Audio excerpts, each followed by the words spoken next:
जय श्री राम। आज की कथा का शीर्षक है भिखारी कौन।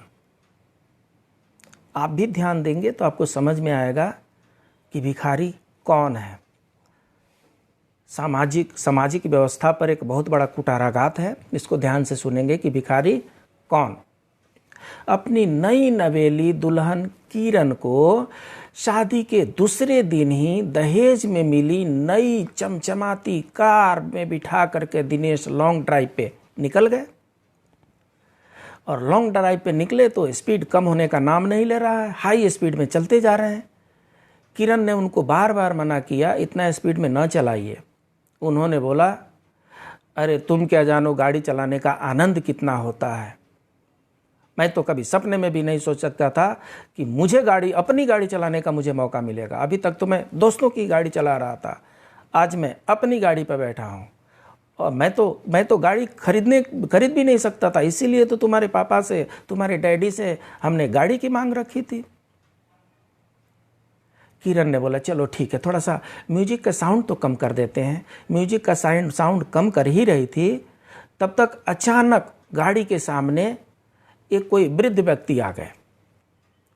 दिनेश ने अपनी पूरी होशियारी लगा दी गाड़ी को ब्रेक लगाने के लिए, लेफ्ट राइट करने के लिए, और बड़ी मुश्किल से पूरी गाड़ी को टर्न देते हुए उन्होंने उस व्यक्ति को टक्कर मारने से बचा लिया।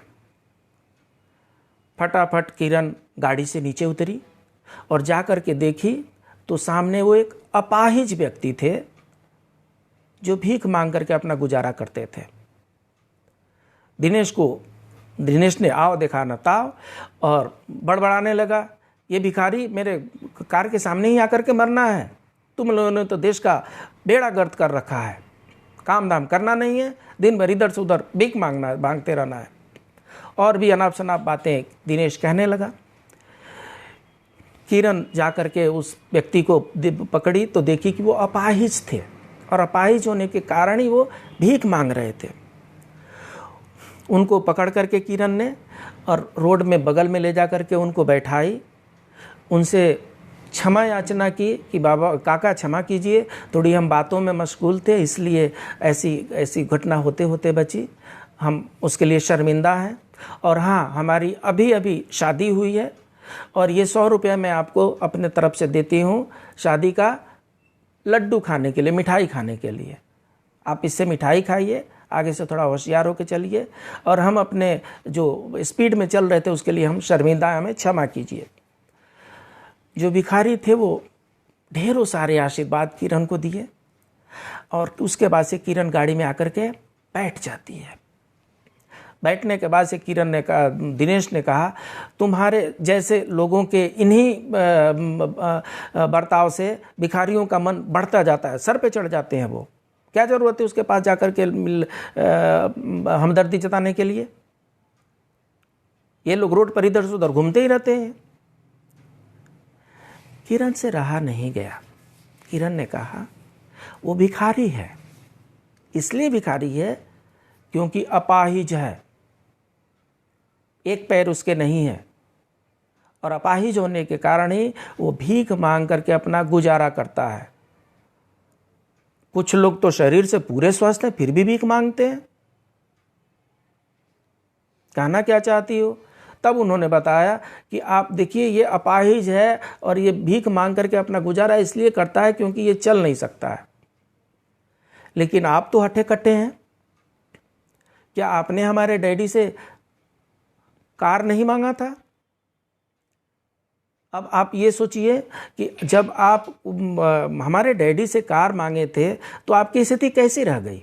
आपको पता है, एक गरीब बाप फूटी कौड़ी इकट्ठा करके रखता है, तब जा करके अपनी बेटी की शादी में वो कुछ खर्चा कर पाता है।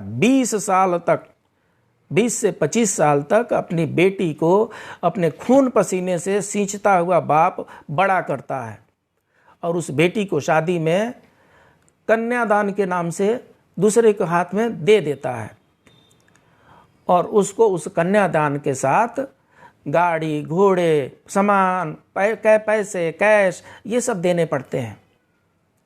अब आप बताइए, भिखारी वो अपाहिज है और भिखारी आप हैं।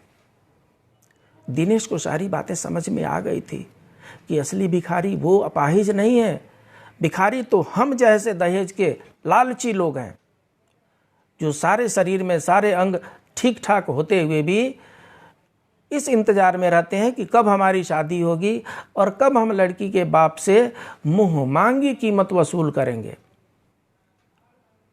इसलिए आप न दहेज लें न दहेज दें। दहेज लेना भिखारी बनने जैसा ही है। आप मांग नहीं रहे हैं क्या?